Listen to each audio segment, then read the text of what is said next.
غربت انسان کو اس قدر مجبور اور خود غرض بنا دیتی ہے کہ وہ چاہ کر بھی دوسروں کی مدد نہیں کر سکتا اور اپنی حقیقت چھپانے کے لیے لاکھ جتن کرنے کے باوجود ندامت و شرمندگی اس کا مقدر بن جاتی ہے۔ یہ واقعہ بھی اسی حقیقت کا آئینہ دار ہے۔ میں سوچتے سوچتے تھک گئی ہوں، مگر میری سمجھ میں کچھ نہیں آ رہا۔ بعض باتیں انسان یوں ہی رواداری میں کہہ دیتا ہے جن کا کوئی مطلب بھی نہیں ہوتا۔ اب فون پر ناصرہ فرسٹ کزن نے اپنے گھر کے پانی کا رونا رویا کہ آج 4 دن ہو گئے پانی نہیں آ رہا، تو میں نے یوں ہی برسبیل تذکرہ کہہ دیا، ارے ہمارے گھر آ جاتی۔ اس کا مطلب قطعاً یہ نہیں تھا کہ وہ میرے گھر آ جائے۔ میاں صاحب دفتر سے دیر سے آ رہے ہیں، کیسے آ جاتی؟ مجھے عادت ہے روز نہانے کی، ایمان سے اتنی پریشان ہوں کہ بتا نہیں سکتی۔ اس نے مزید پریشانیاں گنوائیں، رکشا کر کے آ جاتی، گھر دور ہے کتنا، صرف ایک ہی بلاک کا تو فرق ہے۔ میں پان جتاتے ہوئے خوش دلی سے باتیں بکھار رہی تھی۔ نہیں آپا، چھوٹے چھوٹے بچوں کے ساتھ کہاں گھر سے نکلا جاتا ہے؟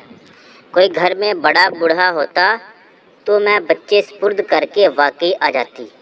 ہاں یہ بات تو ہے، میں اطمینان سے ہاں میں ہاں ملا رہی تھی۔ ویسے بھی مجھے کون سا ایسا قلق تھا، اس کے گھر میں بے شک سال بھر پانی نہ آتا میری بلا ہے۔ ابھی میں فون کر کے بستر پر لیٹی اخبار ہی دیکھ رہی تھی کہ بچوں نے شور مچایا کہ ناصرہ خالہ آ گئیں۔ ارے کیسے آ گئیں؟ ابھی تو فون کر کے نپٹی ہوں، خواہ میں آ گئیں۔ بچوں کے جھوٹ پر مجھے غصہ آ رہا تھا، مگر سامنے ناصرہ کو دیکھ کر واقعی ہکا بکا رہ گئی۔ وہ ہاتھ میں اپنے کپڑوں کا جوڑا پکڑے ہنستی ہوئی اندر آ گئی۔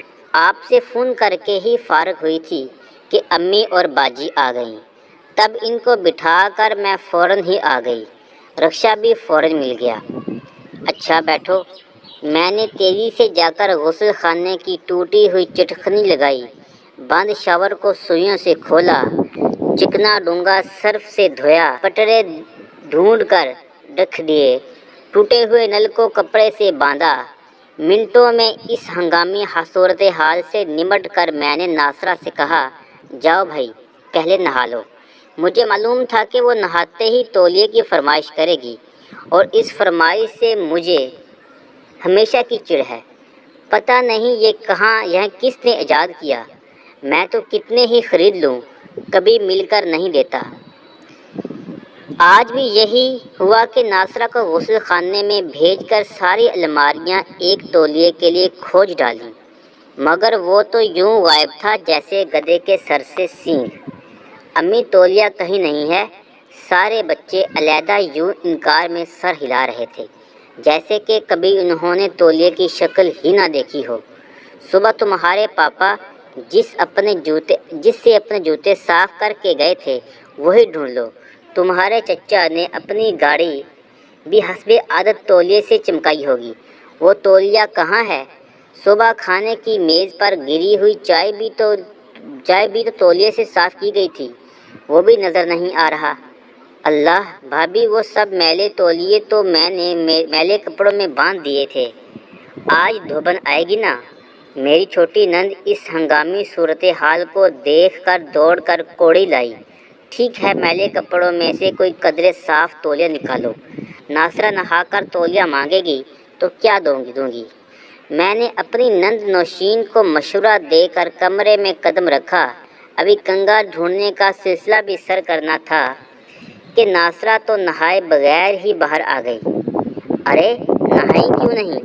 میں نے اپنے اندرونی صدمات کو چھپاتے ہوئے کہا کہ کہیں وہ تولیہ ڈھونڈنے کی مشکلات میرے چہرے سے نہ پڑھ لے۔ ارے آپا، آپ کے غسل خانے میں نہانا تو بڑے دل گردے کا کام ہے۔ دروازہ ایک جھٹکے سے آپ کھل گیا، چٹخنی لگانے کی کوشش کی تو ہاتھ میں آ گئی، نل کی ٹوٹی کھولی تو دوسرا نل کھل گیا۔ بڑی مشکل سے اپنا دوپٹہ ٹھونس کر نل کا پانی بند کیا۔ ناصرہ کے چہرے پر ندامت کے آثار آ گئے جیسے یہ نقصانات اسی کے طفیل وجود میں آئے ہوں۔ چلو کوئی بات نہیں، مگر تم بالٹی بھر کے ہی نہا لیتی۔ میں نے چہرے سے پسینہ پونچھتے ہوئے کہا۔ شاید نہا بھی لیتی، مگر جیسے ہی میں پٹڑے پر بیٹھی وہ کھٹ سے ٹوٹ گیا۔ وزن بھی بہت بڑھ گیا ہے نا میرا۔ وہ مارے خجالت کی آنکھیں نہیں ملا رہی تھی اور میں دل ہی دل میں ہنس رہی تھی کہ ٹوٹے ہوئے پٹڑے کے پیر کو میں نے بچے کی ببل گم سے چپکا کر رکھا تھا۔ بس اب چلوں گی میں۔ وہ خفت سے ہنسی اور چلتے وقت بچوں کے ہاتھ میں 50 کا نوٹ الگ رکھا کہ جلدی میں کچھ لا نہیں سکی تھی، اور میں اس کے جانے کے بعد یہ سوچ رہی ہوں کہ وہ کہیں یہ سب صورتحال جان کر تو پیسے نہیں دے گئی کہ ٹوٹی ہوئی چیزوں کی مرمت کروا لوں۔